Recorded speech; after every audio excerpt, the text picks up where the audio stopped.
Hi everyone, this is Sean. Welcome back to PooLin channel. Today I got a big news. I'm going to introduce our new machine EOC07 to all of you, and I will show you the key differences between our EOC06 with our EOC07. Alright, can you tell the differences between them and what are they?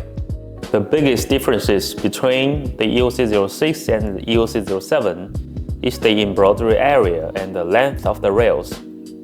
As you can see, the EOC07 has a longer rail in the y direction, which means it offers a larger embroidery area than the EOC06.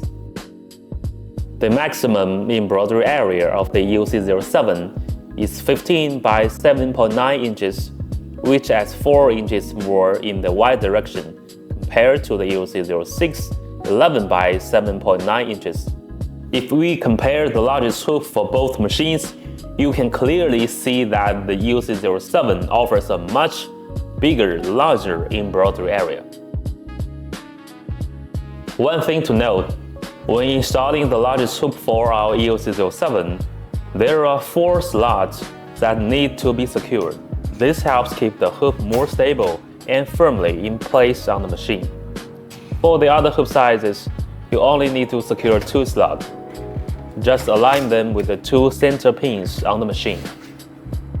With the EOC07's embroidery area expanded to 15 by 7.9 inches, you can create larger designs that the EOC06 cannot handle. It's also great for the long design, like horizontal logos, long lettering, or extended decorative patterns.